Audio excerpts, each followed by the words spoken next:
Hello, 11th Commerce Secretarial Practice students.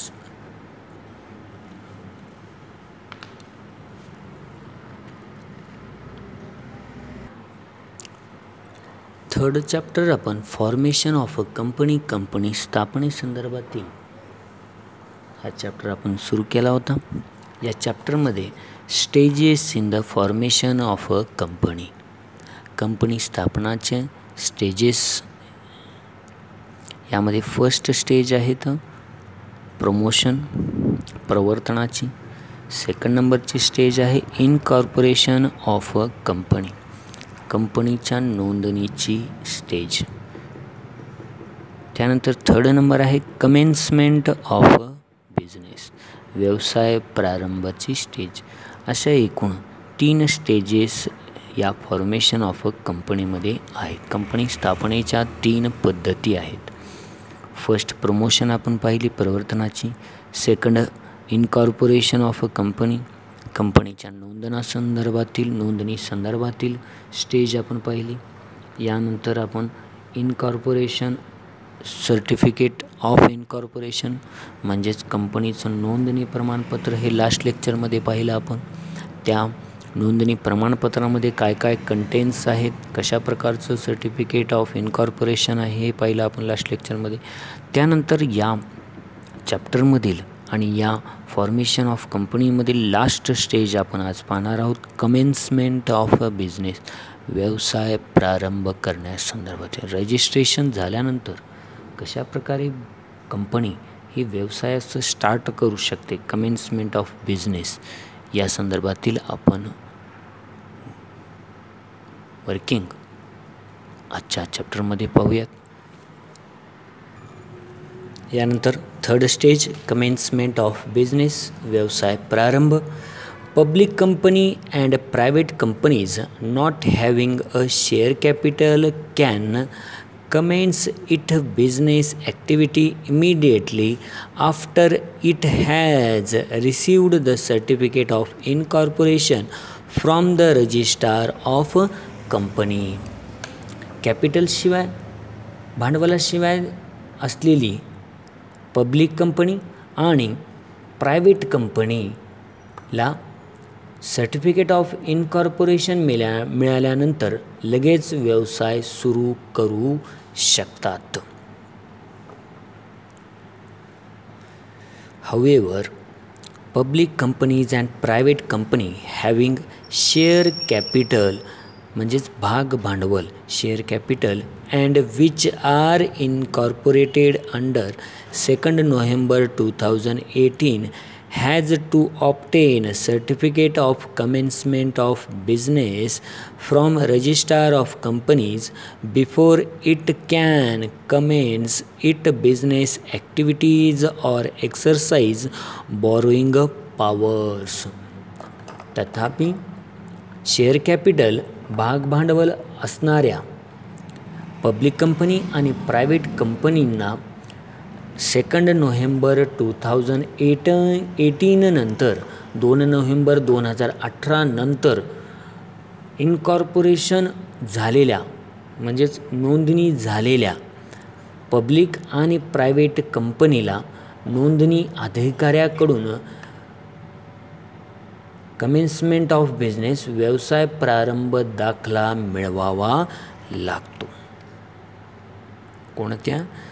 ज्या कंपनींचं share capital, भाग भांडवल असणाऱ्या पब्लिक आणि प्रायव्हेट कंपनींना 2 नोव्हेंबर 18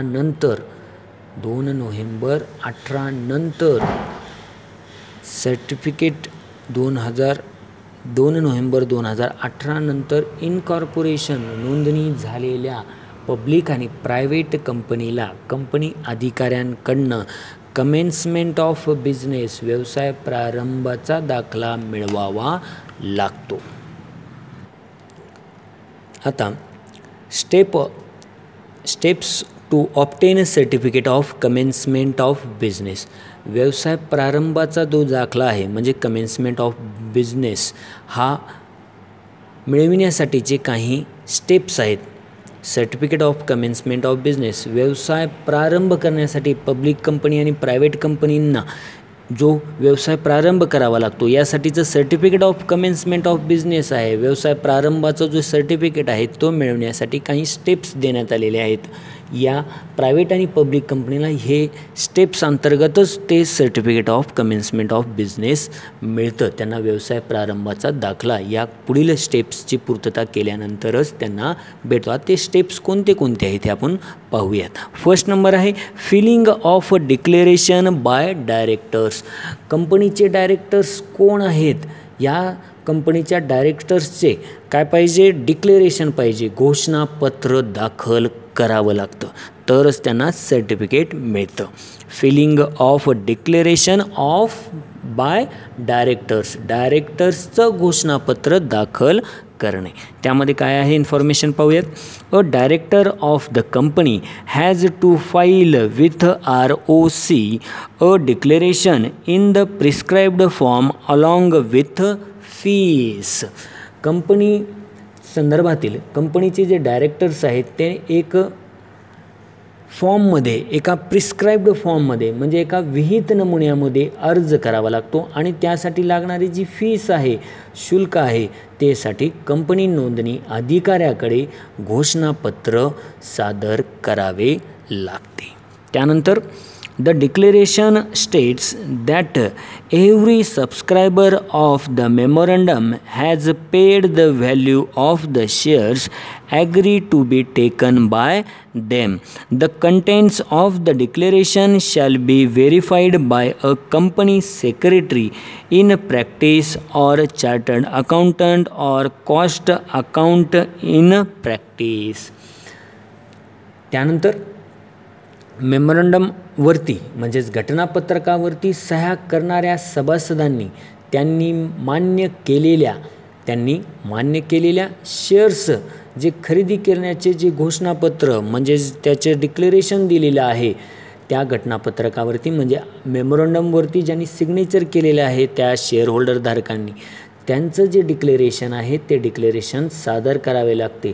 आणि या डिक्लेरेशनमधील जो कोणताही डिक्लेअर करण्यासंदर्भातील जो फॉर्म आहे त्या डिक्लेअरचा तो फॉर्म व्हेरीफाईड करून घ्यायचा आहे. व्हेरीफाईड करून घेणे याचाच अर्थ त्या संदर्भातील तपशीलची खात्री करण्याचं काम हे कंपनीच्या सेक्रेटरींकडनं किंवा चार्टेड अकाउंटंटकडनं किंवा कॉस्ट अकाउंटंटकडनं यांच्याकडनं ते डिक्लेरेशन हे सर्टिफाईड करून घेणे, प्रमाणित केलेले असावे लागते.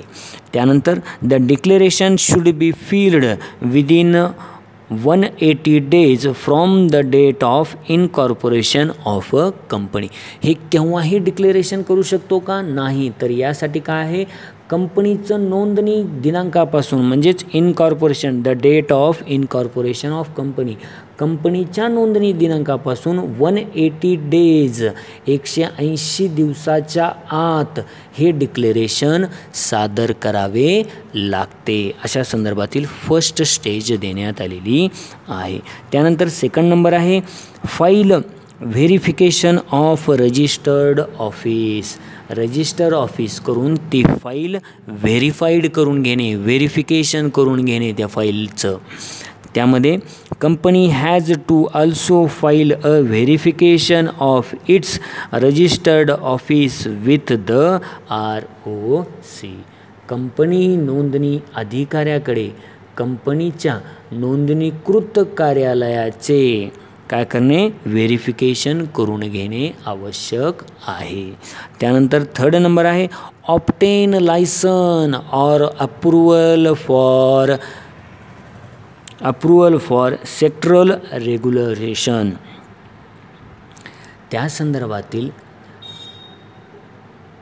सेक्टरल रेग्युलेटर जो आहे म्हणजेच क्षेत्रनिहाय नियमाकडून परवाना घेणे, त्यासाठीच लायसन्स घेणे आणि ते लायसन्स मान्यता मिळवून घेणे, लायसन मिळवणे आणि त्यासाठीचं काय करणे, मान्यता अप्रूव्ड करून घेणे ही थर्ड नंबरची stage. Certain company certain company which propose to conduct banking business, insurance business, or proposed to be listed on stock exchange require register form, secretarial regulations like Reserve Bank of India, Securities and Exchange Board of India, etc. Such companies must obtain to ROC the approval obtained from the secretarial regulator.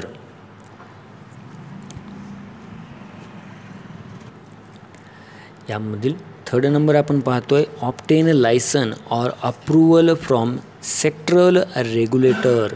Sectoral याचाच अर्थ क्षेत्रनिहाय नियमाकडून, regulator नियमांकडून, क्षेत्रनिहाय नियमांकडून परवाना, licence आणि त्या संदर्भातील approval मिळवणे. काही कंपन्यांनी नोंदणीसाठी विशिष्ट ऑर्गनायझेशनची मान्यता लागते, जसे की रिझर्व्ह बँक ऑफ इंडिया असेल, securities and exchange board of India म्हणजेच सेबी असेल. अशा कंपन्यांनी अशा संस्थेची मान्यता घेऊन ती नोंदणी अधिकाऱ्याकडे सादर करावी लागते. त्यानंतर फोर्थ नंबरचा आहे कमेन्समेंट ऑफ बिझनेस, व्यवसाय प्रारंभ दाखला मिळविणे. After filling a declaration in a prescribed form, the ROC then shall issue certificate of commencement of business. सर्व डॉक्युमेंट्सची छाननी केल्यानंतर कंपनी नोंदणी अधिकारी त्यांना certificate of commencement of business, व्यवसाय प्रारंभ दाखला देतो. Public and private companies having share capital can now start its business or start collecting or borrowing money to undertake its business activity. मग पब्लिक कंपनी किंवा private कंपनीला व्यवसाय सुरू करण्यासाठी कॅपिटलचीच म्हणजे शेअर कॅपिटलची भांडवलाची आवश्यकता असते किंवा इतर मार्गांनी किंवा कलेक्टिंग किंवा बॉरोईंग मनी किंवा उधारीवरती तरी पैशाची आवश्यकता असते. त्याद्वारे कंपनी या मार्गांनी भांडवल कॅपिटल उभा करून व्यवसाय सुरू करता येतो. A public company issue prospectus to the public. A prospectus is an intimation to the public to buy the share of the company. Public company प्रॉस्पेक्टसची म्हणजे माहितीपत्रकाचे वितरण करते आणि प्रॉस्पेक्टस माहितीपत्रक हे पब्लिकला भाग शेअर खरेदी करण्यासाठी केलेले एक इन्व्हिटेशन आहे, एक आवाहन होय. या ठिकाणी आपला पूर्णपणे चॅप्टर नंबर 3 हा संपलेला आहे. फॉर्मेशन ऑफ अ कंपनी, या कंपनी स्थापनेमधील 3 stage, promotion, incorporation of company and commencement of business, हे तिन्ही स्टेजेस या ठिकाणी आपल्या या चॅप्टर्सच्या संदर्भातील संपलेले आहेत.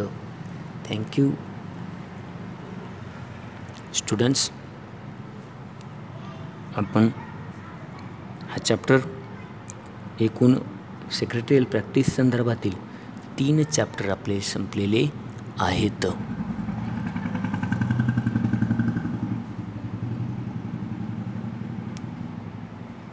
या संदर्भातील 3 स्टेजेस होते, promotion, incorporation and commencement of business.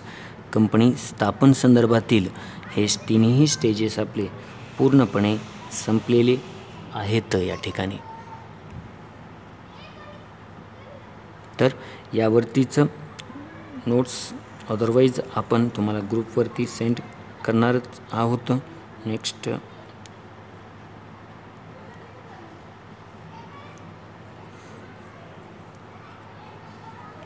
Thank you students.